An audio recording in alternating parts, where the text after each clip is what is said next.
You feel this nervousness on the phone there? Sir, I've been trying to make an urgent phone call up there. Well, I don't think it's something I want to do on an overseas phone. You gotta make some phone calls. Hang up the phone. Prank caller. Prank caller. Ladies and gentlemen, welcome once again to Packernet After Dark. This is the call-in show of the Packernet Podcast Network. If you'd like to call in, if you'd like to participate in the show, please feel free to do so. The phone number here is 608-501-0718. New callers go directly to the front of the line. We don't have any new callers today, but let's see what we got here. Did we do this one yet? I don't know. Sorry if I skipped that call. Drew up in Green Bay. Hey Ryan, it's Drew from Green Bay. Sorry if I break up a little. We've had a lot of bad weather today, so still snowing with wind, but it was sleeting earlier and raining before that, and it's been crazy. But yeah, I really like the Mecole Hardman signing. I was actually wondering why his stats had dropped off so much, and your podcast about injuries and all that made perfect sense. And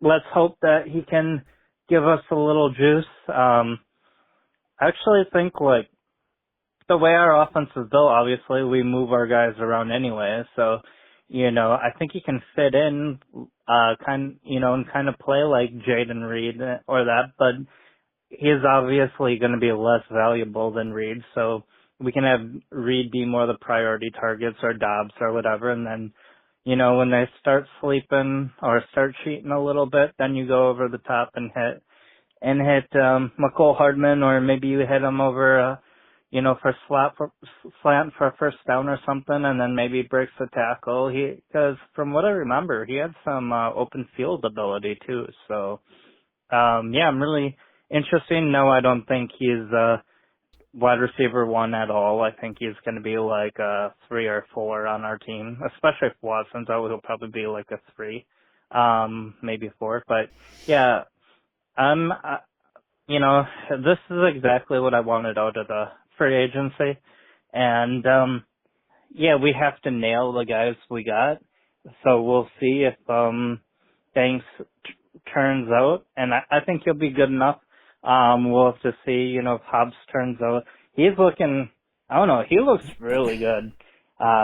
So maybe if he was already decent with the Raiders, and there seems to be a bump for everybody that leaves the Raiders, maybe he can be great once he gets out of there, and now he's playing for something real, So, yeah, I'm excited, and I think we're done now. I thought we had one more small move left in us. Now I think we're done, and it's all about all about the draft now. So, anyways, have a good day. Bye. Yep, it is officially draft season, and yeah, I mean, as far as what's the plan at wide receiver, hopefully it's to find somebody in the draft. But again, you find a piece to try to at least raise the floor to where it's acceptable. I think they did that. And now we see what happens in the draft. And, there's going to be some real good players in there. There's going to be some edge rushers that are instant impact. There's going to be defensive tackles, wide receivers, maybe not exactly, but assuming there's going to be, at multiple positions, multiple legit year one starters. So we just got to see how this all plays out. It's funny because we have a young team, but the one position where I don't feel like we have questions anymore is wide receiver. A lot of people would probably disagree, but I feel like we kind of just know what everybody is. Dontavian Wicks is kind of the outlier, but at the same time, I mean, really, what do we think is the absolute upside here? Hey, Pack Daddy, Drew again. Part 2, I guess.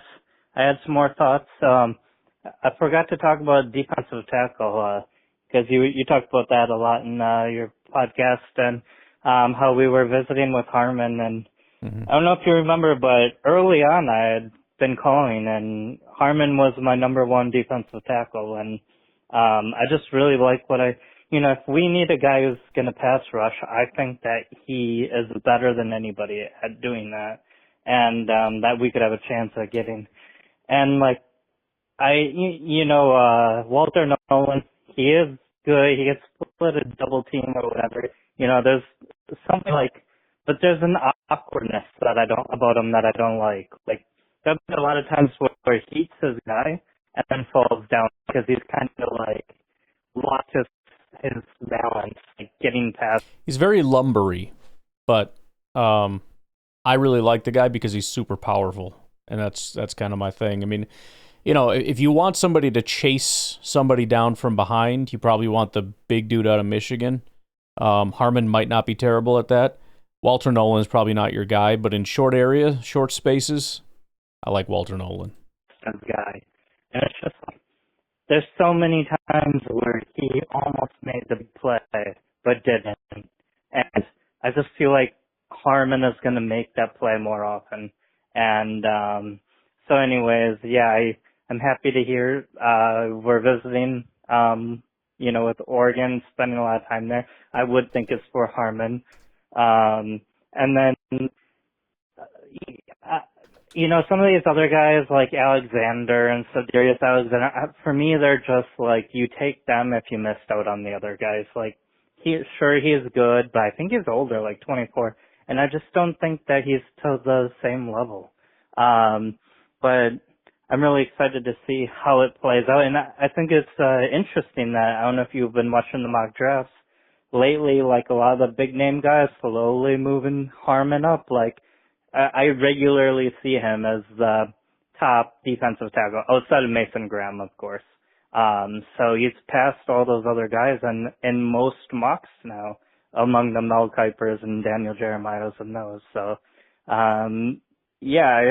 we might not even have a chance at him. Now they're saying he might be gobbled up by the Steelers or somewhere right before us. So, it'll be interesting. But I think we'll have a chance at someone. Anyways, have a good one. Bye.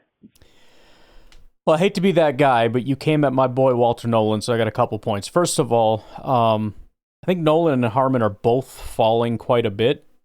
Kenneth Grant is at 21, Walter Nolan's at 27, Derek Harmon's at 28. Secondly, as far as the pass rush, and we've talked about this before, it's really weird with Harmon for me because he had 55 pressures on 346 attempts, which is fantastic, but he only had 5 sacks. That's not great. And on top of that, he's been terrible at pass rush every year prior to this. Now, he's only really had 2 starting years, but last year at Michigan State, 20 pressures and 1 sack on 232 attempts, so like 9% and 1 sack. And then 15 pressures on 220 attempts and 3 sacks. The other thing is he's primarily the last 2 years been a run defender. Now, his pass rush grade did surpass that this past year because of the pressures, but this is a guy that's been a dominant run defender, that's been a bad pass rusher, that had 1 good pass rush year, and in that year he had no sacks. Number 2, as far as the missed tackles, and this is where stats can be helpful because, I fall in love with prospects because I watch a game, and it depends what game you watch. But if you look at the stats, Walter Nolan's missed tackle percentage is just 4.3%, which is really, really low. He missed 2 tackles the entire season. Derek Harmon's missed tackle rate is 27%. So Derek Harmon, if we just look at the grades, Walter Nolan has like an 80 tackling grade. Derek Harmon has a 29 tackling grade. So Harmon kind of makes me nervous. I'm a little biased because I just didn't really like him when I watched him, but I just kind of trusted, the grades and the pressures are there.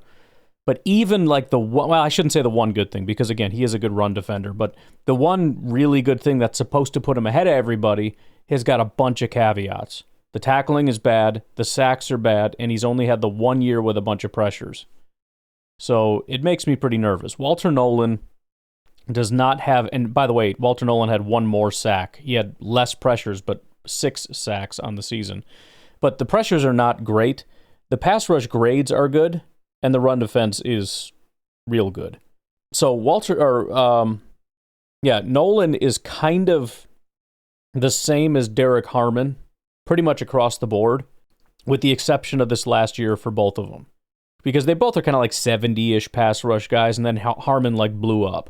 And for Walter Nolan, his run defense went up to a 92 this past year. But actually, Walter Nolan has 13 sacks the last 2 seasons. Derek Harmon has 6 the last 2 seasons. In fact, he has 9 sacks in his entire college career, which is 3 seasons plus a little bit in his rookie year. So 9 sacks in 815 attempts, and Walter Nolan has 14 in 707 attempts. So I'm just saying, you come at my boy Walter Nolan, I got to back you down a little bit. The pressure rates do bother me, but the grades comfort me a little bit because it's PFF saying, whatever, it's double teams, the ball comes out quickly, whatever. The bottom line is they like what he's doing as a pass rusher. Same for Derek Harmon, by the way. But again, the sack production is just not there with Harmon at all. And so it's just a weird thing to be like, Harmon's the pass rusher. And it's like, yeah, but he's not like good at it. You know what I mean? Like it doesn't really like jump off the page. So I'm not going to be mad if they take Derek Harmon. I just don't know how much I actually trust it. But he's an extremely popular pick for the Packers. I'm sure the Packers like him. And really, any of the 3 defensive tackles, I have questions about all 3 of them.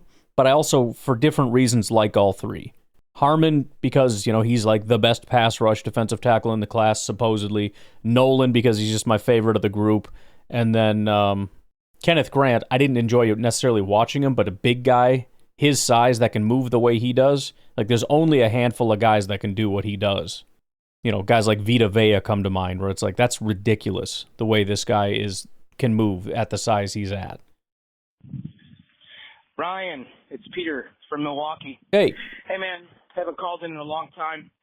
I don't usually like to call in very much unless I have something important to say. Uh-oh. So consider this to be important. Oh, shoot. Look, I just listened to Packernet After Dark and got done listening to Beer Cheese Benny talking about how you should go to the draft, and I could not agree more. Ryan, I'd like you to pull receipts of Packernet After Dark.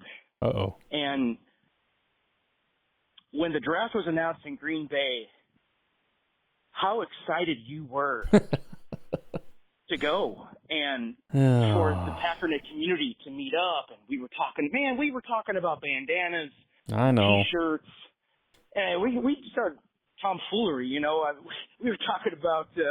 To be fair, I knew as soon as I said that not only would I not make them, but if I did, nobody would buy them. Just to be clear. Which podcast network would beat up the other podcast network? I mean, just silly stuff, right? That wasn't but me. But nonetheless, we were all excited about the draft and it being in Green Bay, and man, this was a once-in-a-lifetime opportunity. You got to go. I mean, are you going? Don't go for us. Don't go for the Packernet community. It's a lot of work, to try to meet up with people and say hello. And don't do that, man. Just go. Just go. Don't even wear a Packers sweatshirt, man. Just wear an Iron Jock hoodie, Keep the hood up. But go with your son. Because that is why you need to go to the draft. Yeah. You are the Pack Daddy, my guy. And that is the one thing that's got me like, I should go, would be the family / my son. Whether everybody wanted to go or just he and I went, that's the big driver for me to actually go. He's going to be looking up to you like, Pack Daddy, that's my dad. I mean, the crowds are going to suck, of course. It's also like the only chance in my entire life for there to even be a possibility that I could walk somewhere with my kid and have somebody recognize me out in public. Because that's never happened, probably never will happen. But at the draft, with, thousands of Packer fans, there's a chance. There's at least a small chance. Battling traffic's going to suck. We all know this. But, man, if there's one thing that I remember from my childhood, it's when my father would battle through adversity. I remember... Oh, jeez. Oh, no. My entire family got stranded on the side of a road of a major highway, and here's my dad. We ran out of gas. He's like outside trying to flag down. What are you doing to me? And we get some random, very nice truck driver stop by with a gallon of gas and fills up the tank, and my dad gave him $20. And I was like, my dad's the richest man in the entire world. I mean, it's when you battle that type of adversity as a father that your son and your kids look up to you even more. I'm just saying, man, go to the draft, Ryan. You got to go. Don't go for us. Go for your son. Bring Colin, man. You got to do it. All right. That's my rant. I'm out. Hope you have a great time. Oh, my Lord. Well, geez, man. You what do you freaking We're going to take a break. I do have to go, don't I? Oh, my Lord. Yeah. I don't know. We'll see. The overthinking part of my brain is trying to take over and be like, don't listen to that freaking guy. Dude, traffic and parking and nothing to do there. And, you know, like you're going to wander around and then be like, okay, let's get out of here. And you're going to be pissed. And then there's no room for adventure in my brain. Any like gaps is like, I'll fill that in with something stupid. Don't worry about it. Like, what's this going to be like? Oh, I know exactly what that's going to be like. Here, let me tell you. It's going to be stupid. All right, man. We'll see. We'll see, Peter. That was a hell of a pitch. I'll give you that. We'll take a break. We'll be right back.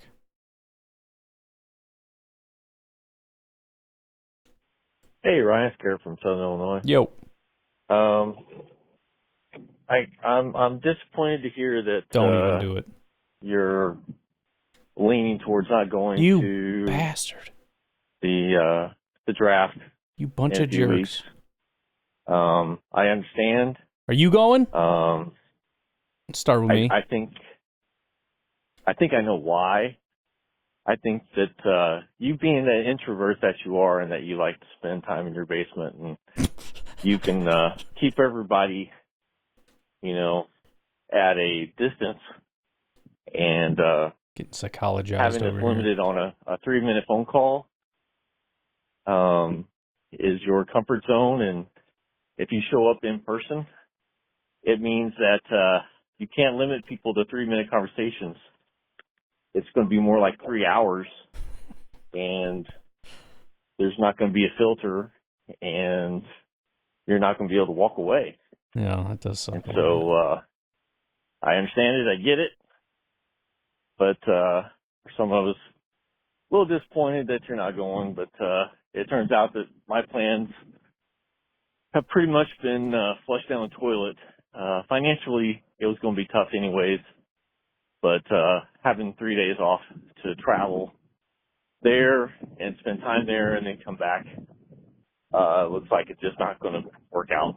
So I'm really disappointed that I can't go. So much for living vicariously through you, Ryan, through the whole experience. We'll have to just rely on whoever else is going to be there to give us updates. So hope you maybe change your mind and go for at least just for a little bit, just so that we can hear the highs and lows of the whole thing. So I'm out. See, y'all scold me and you're not even going. You know, the frickin' audacity of you people. I don't know. All right, I will reconsider. All right, I got to think about it. I got to pull up Google Maps and I got to visualize the drive up and picture like what time on what day and where I would go and how that would work and all the frickin' this. It's honestly not even like the whole like meeting people. I'm not gonna meet anybody there. You know what I mean? Like I'm not gonna run into anybody. Nobody's gonna recognize me there. It's not gonna be a thing. So I'm not really worried about that. It's just all the stuff, you know. It's just freaking doing stuff and people and crowds and. Ugh. It was great when I drank. You got to think about it through my lens too. I don't drink alcohol. Are you gonna go there sober? Are you gonna? Is that what you want to do? You want to go on a Saturday for day 3 of the draft, sober, in a crowd with your kid who's asking you, now what do we do? And you go, I don't know, dude. Look around. This is it. This is the whole freaking thing. This is what we came up here for. I don't know, maybe. Hey, Ryan, it's Garrett from Southern Illinois. Hi. Just wanted to give you my 5 favorite picks for potential draft for wide receivers. Okay. And I'm basically going to give you just what I think is the most Packer-type player that Green Bay will pick. Okay. And in what round, and just see what you think. Because overall, I think with Dobbs and, you know, Christian Watson definitely not playing until at least November. Dobbs, you know, problems with concussions. I really do believe both of them being in their last year of their contract that Green Bay will move on from one or possibly both. Yeah. Which I really don't want to see that happen, but there is that potential.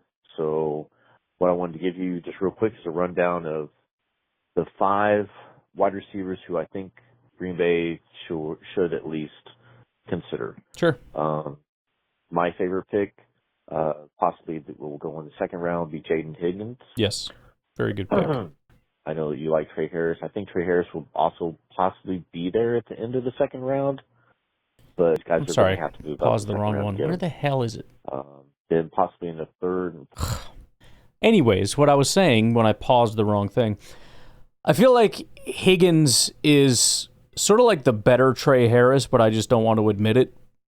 That's kind of how I feel. Like, dude, you see how big he is? It's like, yeah, I mean, Higgins is big. It's like, yeah, but he's fast. It's like, no, he's actually not, and I think Higgins is faster. It's like, well, he's got good hands. Like, yeah, but not as good as Higgins. Like, you know what? Shut up. How about you just shut up? How about that? Fourth rounds will be, my favorites are Jack Besh and Torrey Horton. Okay. And then to round off maybe in the 6th round, if he chooses to do so, Andrew Armstrong from Arkansas. What these 5 guys have in common is that they have a 70-plus grade, first man coverage. There you go. A 9.0 or better RAS, above average run blocking grades of 60-plus, and a drop percentage of less than 7. Yeah. So overall, I think these guys are the most Packer-type players that they would want to get. They're outside wide receivers for the most part. And to me, they fit that billing of what Green Bay needs. Okay. Yeah, I pulled up my sheet just so I can add a little something, but you already touched on all of it. Horton and Armstrong both kind of check every single box. The only difference being the 40 time, with Andrew Armstrong at a 4.51 and Torrey Horton at a 4.41. But yeah, both of them are big dudes. Andrew Armstrong is 6'3.5", Torrey Horton 6'2.5", both of them about 200 pounds. Both of them with the drop rates. Armstrong under 5, Horton under 4, and then both of them 70s. Horton 70s against man the last 2 years. Armstrong 74 in 2023 and got up to an 83. So yeah, I'm in on both of those guys. I think they're both pretty. I mean, I haven't necessarily watched them. In fact, I watched somebody. I started going through it yesterday, and there was somebody that's like, I should like this guy. You know, he's supposedly does really well against man coverage, et cetera. And he just, from what I could tell, he didn't. I don't know if he gets schemed open against man, or maybe it was just a bad game, or what it was. But I don't even remember who I watched. Let me look at the. Who was it? I think it was. Pat Bryant out of Illinois is who it was. Just didn't get it. Just didn't quite get it. Of course, I watched Jim Radike. Big fan. Big fan. Who's the other guy I watched? Very similar to DK. I think it was Ty Felton. He's basically the exact same thing for me. DK and Felton are very similar in terms of just you can see the speed instantly on the field. But yeah, big dudes. Great hands, good against man. I could dig it. You know, if like you said, if you kind of miss early, you still got some decent options. I think the only concern is it a decent option kind of in the way that Romeo Doubs was a decent option, you know? And I'm not trying to throw shade at Romeo Doubs. I'm just putting it in that category of he's good, you know? He's pretty good. We got a bunch of pretty good guys. I think all that would really do is probably solidify the fact that Romeo wouldn't be coming back, because we would just be bring this guy in and see if he can take that step to the next level or whatever, you know what I mean? But yeah, it's a good list. Hey, it's Stu from Green Bay again. Hey. So I remembered what I was going to say. So I had Grok try to rank all the teams based on draft picks from 2018 to 2024. Okay. And he really struggled with it. Like, I tried to guide him, like, try to use PFF or whatever. They do tend to need, especially for open-ended stuff, you got to play with them a little bit. You got to kind of figure out how to talk to them and especially which ones to use. I just don't really like Grok very much. I just don't. It's not the best at anything, and I was hopeful that it would be the best at like new news information because it's got all the information. You have Twitter, which I think it'll get there. It just isn't right now. But anyways, yeah, you gotta finesse it a little bit until you get it doing stuff the way that you want. If you'd like my advice, try Claude. It's always the best. And I think ChatGPT took over for like 5 seconds, and then Claude came out with a new one, and it can now search the internet. It's solid. But he can't actually access PFF, I think, because it's behind a paywall. And so I tried to do different things, tried to use Madden rankings and all of that, but then it was getting mixed up with team rankings. But in the end, through all the different methods that I tried to get Grok to rank teams based on draft selections from 2018 to 2024, he always turned out to say that the Packers were about 11th, maybe 12th. And so I think that kind of gives an idea of where Gutekunst has been. And honestly, that feels about right. I mean, Gutekunst has done some great things in free agency as well. So I don't think I think he's a better than just the 11th ranked GM, but like we need a couple of these more recent picks to go our way. So, but there a bunch of them are looking good. So I just thought that was interesting in the debate of is Gutekunst good or not, drafting or whatever. Apparently around 11th best. So according to Grok. But maybe you can find a better way to use them because I'm not that great with AI. So anyways, have a good day. Bye. So let me give you my thought on this experiment that you did with AI. Number one, especially now with everything, especially Grok being search-based, what it's going to do is it's going to pull up like 30 articles, read them, and then spit out something mixed in with like its own database of information. So essentially, it's going to read articles that rank GMs, and it's going to form a conclusion based on that. So what you probably found out is that the consensus out there in the universe is that he's 11th. What I would probably want to do, and it's a bigger undertaking, is you can start with AI and say, I want to build out a criteria. Start by building a criteria of how should we rank a GM? Because you want it to be a blind test. You always want, because AI is going to be biased one way or another. It's either regurgitating the Wikipedia information or it's going to be doing a search and it's going to be regurgitating what everybody else says. And we already know what everybody else already thinks. That's why when I did my my comps, I made sure to not say, give me a comp for this player, because if I did that, it would just go find comps for that player. I don't want it to tell me what other people say the comps are. I want it to tell me what it thinks the comps are. So I stripped out the name. I said, here's the height, weight, speed, all the measurables. Here's the strengths. Here's the weaknesses. Go find them. I don't want it to know who I'm talking about. And so if you can have the AI set up a criteria and then feed into it information and say, okay, based on the criteria, and even if you wanted it to be a little less of a undertaking where you'd have to go manually find all that data, you could probably have it try to take over from there. So free agency is this percentage of the grade, the draft is this percentage of the grade, cap management, whatever.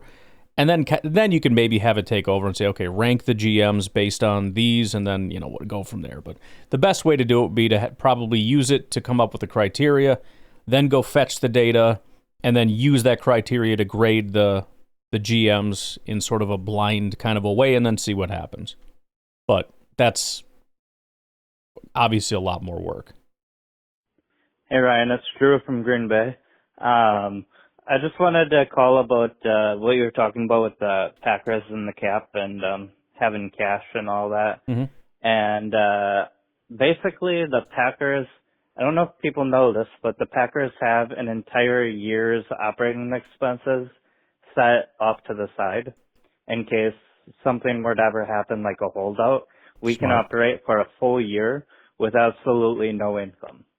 So the Packers have pretty much unlimited cash when it comes to, Yeah, but that just kind of kicks the can down the road. I mean, if the question is maybe they don't have enough money, and you say, well, of course they do, because they are forcing themselves to keep a year's expenses to the side, it's like, okay, well then they still can't spend that. So the question is, what do they have above and beyond this 1 year set aside? And that might be close to nothing.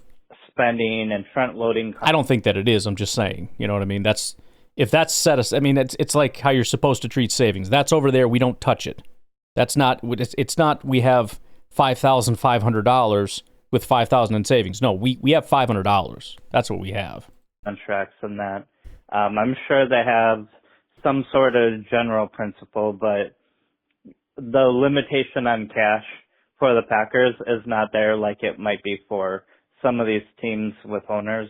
And actually, that was a big thing with the Bengals, as people were saying they might not pay, either Trey Hendrickson or Chase or Jamar Chase or the other receiver I'm blanking on right now, because they have historically not been having they didn't have a lot of money. They don't want to put a lot of money up front. And now you're talking about 3 monster contracts, where you have to pay out these huge signing bonuses. So, that's part of the reason why the Bengals were thought to maybe be willing to move Trey Hendrickson. So, but yeah, the Packers just don't have that limitation, realistically. And I think part of the reason we don't front load more is because agents don't want it, because they know then you're reducing the amount of the contract. And unless, they would prefer to have more guarantees, because the amount of guarantees, I think, has gone up a lot over time, like the percentage, So they'd rather have, it more evenly distributed and then enough guarantees in there to make sure that most of the contract actually gets paid out. So anyways, have a good one. Bye. Yeah, backloading is security, right? I mean, if we're going to give you all this money, but, none of it's going to actually hit the cap until, year 4, well, if none of it hit the cap, then you haven't really burned through the guarantees, which means you can't get rid of me. Whereas the opposite is somewhat true. If you front load a contract, generally speaking, we can pretty much dump you after a year. So, yeah, I think players and agents and whatnot would probably prefer to not do that. I'm sure players love a nice, hefty signing bonus because it's just a giant check that goes in their pocket. But, they got to be smart a little bit too and realize that we need, in order to recoup the rest of this contract, we need to actually be here. That's kind of the biggest thing. And if we front load this too much, the odds of me recouping the rest of this non-guaranteed money kind of just goes down. So, all right, we'll take a break, and let's see if we can finish out the rest of the calls. We're going at a pretty good clip here. We'll see how it goes. We'll take a break. We'll be right back.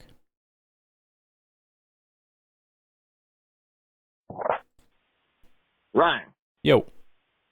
This is Uncle Mecole Hardman. I'm calling to say to all of those fans who say I'm garbage, well, they're just poopy pants Packer fans. Yeah, attaboy. You and tell that 'em. Christy Jack, he can just go kick that ball somewhere else. I'm not just a kick returner. I'm a wide receiver. I'm a fast receiver. And he needs to go watch some American Pickers and people's garbage. Well, those guys go through it and they find stuff that's worth money. And, well, I'm worth money.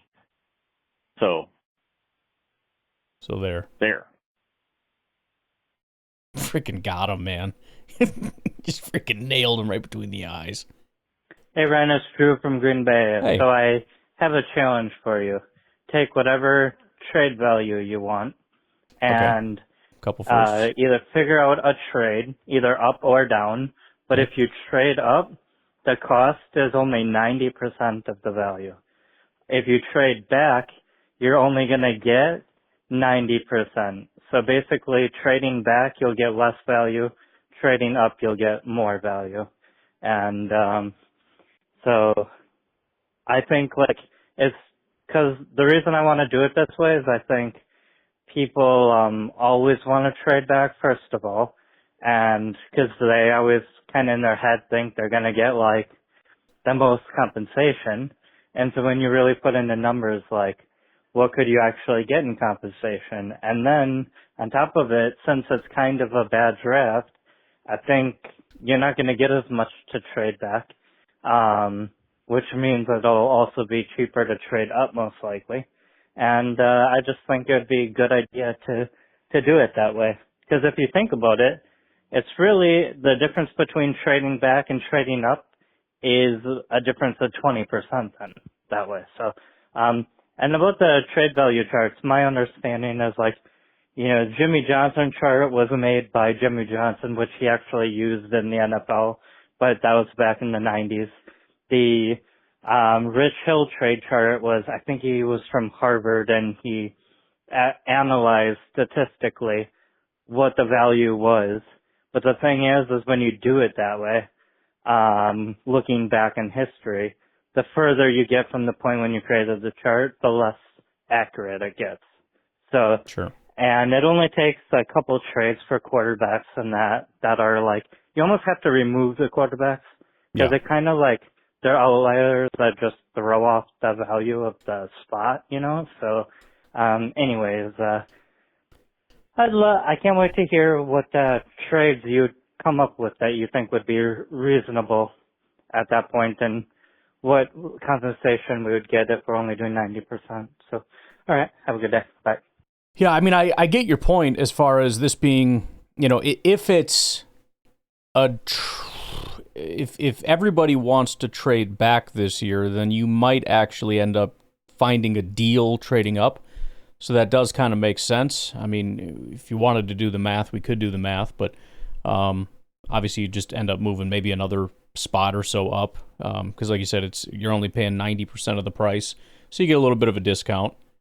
I do wonder, though, I mean, would you be willing to give up value just to move back? I don't think that doesn't seem to make a lot of sense to me. I mean, I understand from like I don't know if you want to call it supply and demand standpoint or whatever, but, in my opinion, trading, if you're doing it right, is really just like exchanging.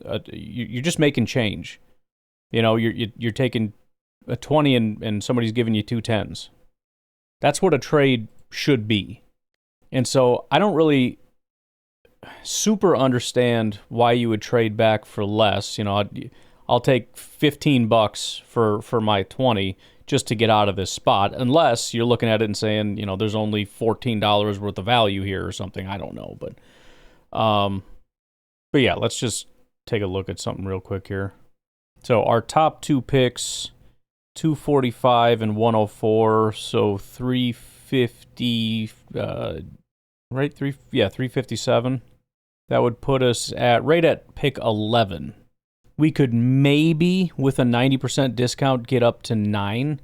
9 is 387. 90% would be 365. We can call that close enough. So yeah, it would get us like picks 1 and if we took our first and second round picks, instead of getting up to 11, which is roughly what Rich Hill says we can get up to, packaging that now, we could maybe get up to 9 with New Orleans. Hey, Mr. Schlipp, Steve up in Alaska. What's up, Mike? A little time since the call, but I just want to put in a quick overview on what we've all been, well, all of us is people listening, but all of us have been listening and talking and what's going on. But first point on that I like to put out there is I think this whole Aaron Rodgers thing, we all have to get off of that because he's not our quarterback anymore. So we need to go somewhere else. The wide receiver thing, I think people need to pay more attention to the history of the Packers and look at the real talent that we pulled as wide receivers. And very seldom have we pulled first talent, but we've had a lot of first talent wide receiver players. When we look at what we're doing with this free agency, I think those people who are crying that we're not doing enough or doing the wrong things, we don't know. You said it yourself. We don't know. We don't have any real depth of information of what's going on in the league compared to what the teams get. So we need to back off of that. And I think in all, we just have to sit back and watch the season, because we talk about what's going on and what we think should happen and what we think should be done. But what do we know, man? What do we know? We don't know anything. We're just sitting here and watching. We complain about what we see on a weekend and think that we're some informed people. And no offense, Ryan, but you got a lot of information coming your way, but you yourself will say it. You're pretty ignorant on what's really happening. So when we listen to people talking about what the team is doing and where we're going and how we're going to do things, man, you know, we're children complaining about our parents telling us how the family finances are happening. So, hey, I'm looking towards what this next season is, and I think we can do some good things. I do like what we did is in terms of moves, because I don't think there's this whole we have to get this big power punch thing. I think our team has good solid play, and we need to continue on in that good solid play. We are a building team. We are not a finished product trying to refine itself. We are a building team. So let's keep building and keep moving forward. 3 minutes got him. Well, yeah, I mean, we obviously don't know what the heck is going on. I guess I do have the luxury if I decided to, but I can't necessarily, as a Packers podcast host, just say, I don't know, so we probably just shouldn't talk about it. You know what I mean? All we can do is take the information we have and play with it. And that's it. And that's all we're doing. And that's the entire offseason. I mean, it just gets worse from here. There are months of, like, no information. So any little stupid thing is going to be analyzed and overanalyzed and everything else. So, yeah, I mean, I don't think we should get upset about it. People get way too upset about stupid stuff that we don't understand and that we can't control. But at the same time, it can be fun to have the discussions and kind of screw around and speculate and give our own opinions on what, if I was in control, what I would do and what I wish we would have done. And it's a delicate dance, you know, between speaking on things that you have no information of and participating in a thing that you have no information of. Hey, Ryan, it's Craig. Hey. From Indiana. I thought, I forget who called in about you not being selected for the ambassador of the draft in Green Bay was hilarious. And I kind of get what you're saying, but I'm still going to go. My plan is to go day 2. Day 1 seems like it might be a little crazy, and we'll only have one pick, if even that. Yeah. Day 2 might be a good middle point. So that's kind of my plan. And then that weekend is my mom's 90th birthday. And nice. She lives in Manitowoc, Two Rivers area, Trivers as they call it up there. So we'll be celebrating that over the weekend. Hey, maybe you could educate me a little bit. I was just looking at 40-yard times at the combine for some Packers, and at least what my robot told me is Mecole Hardman was 4.33, Bo Melton was 4.34, Christian Watson 4.36. So Bo and Mecole ran faster than Christian, and I keep hearing that we need a field stretcher, and I know it's just not speed, but a lot of it is speed.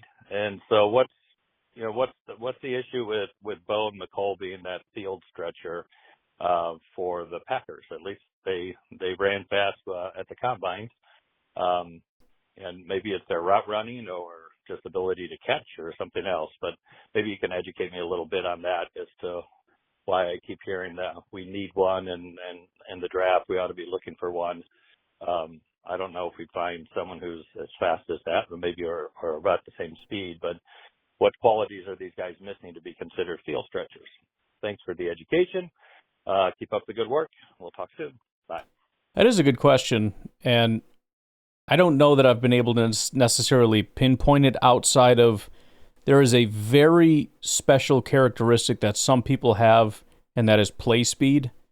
Christian Watson has some of the best play speed I've ever seen. Obviously, I mean, you got guys like Tyreek Hill and whatnot that are pretty legendary or whatever, but I mean, as far as Green Bay Packers, Christian Watson is special when it comes to play speed and his ability to get past people. I think one of the reasons, and I made fun of a guy for this, for saying you can't be a field stretcher and be small because there's a lot of them, but I think one of the potential complications is, you know, it's a defender's job to disrupt that speed. And, you know, Christian Watson's a pretty big dude, so he might have that ability to kind of get around and get up the field. If they can jam you up on the line, if they can kind of get inside your chest a little bit, kind of bumping you and shouldering you and whatnot, that 4.33 speed turns into 4.51 speed pretty fast when you got a guy just bumping your shoulder every second. You know what I mean? Beyond that, I don't know. There's play speed, there's the physicality and the ability to kind of get past somebody so that you can showcase the speed. I don't really know what... I mean, obviously there are other characteristics that the coach would like to have. I mean, there's more than just running in a straight line. There's, depth and leverage and angles and all kinds of different things that are going on. But I think in a pinch, like you said, we did see Bo, right? I mean, I don't think the Packers necessarily loved that plan, but when we lost Watson, there were times when Bo was that dude. And I think it's sort of the Packers view it as a necessary evil where we just need a guy that can run in a straight line real fast, and Bo can do it. But to your question of, okay, then what is he missing? I don't know. I don't know why some people just seem to have it and some people don't. And for all I know, he did have it. I mean, as far as what Christian was asked to do on a purely stretch the defense out standpoint, maybe Bo did that just as well. I don't know. But I know Watson's got some special speed. I can't speak to the play speed of the other two guys. It was actually kind of interesting. Unfortunately, NFL.com's next gen stats only goes back 2 years for a lot of this miles per hour stuff in the draft for the combine.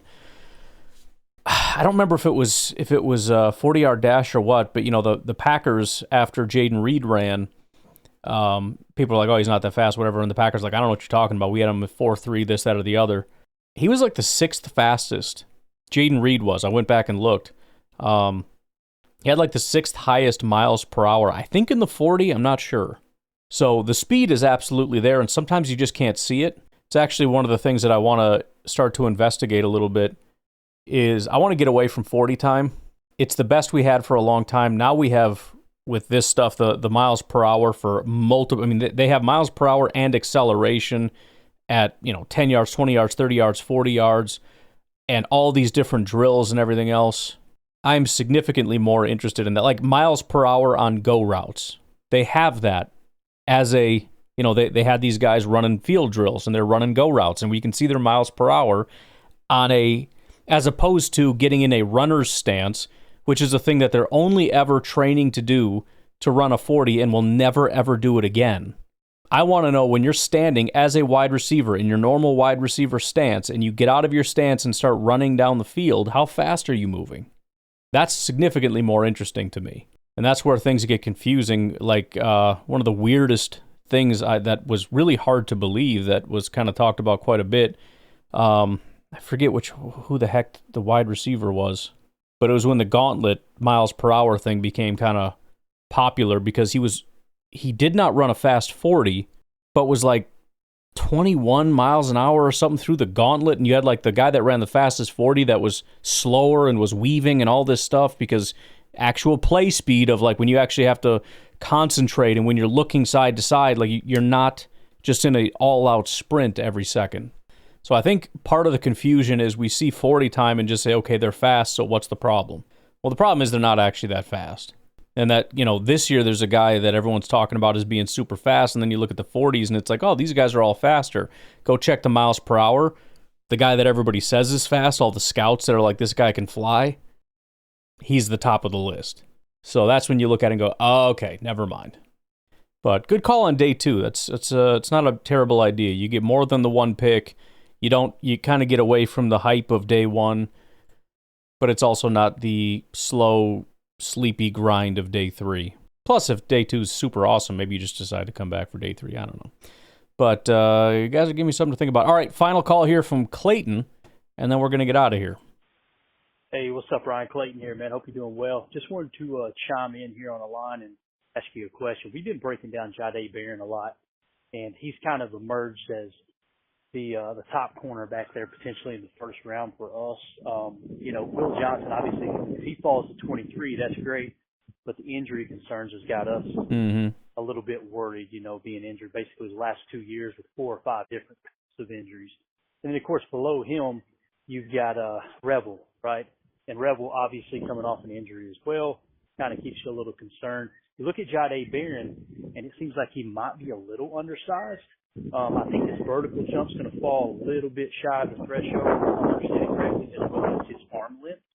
So just want to get your take on it because, he's around the same size that Jair was, and obviously Goody was willing to, I don't even know if it was Goody, to be honest. Yeah, I get that time frame mixed up. But obviously we were willing to take Jair Alexander there in the first round. Just want to get your take, man, on Jahdae Barron. I think he's out of Texas. He seems to be, if we're going to take one in the first round, it kind of feels like that might be the guy. But appreciate everything you do, man. Talk to you soon. Thanks, dude. Yeah, so Jahdae Barron for me is kind of like Luther Burden on the other side. I pigeonholed him as a slot guy and kind of just set him to the side.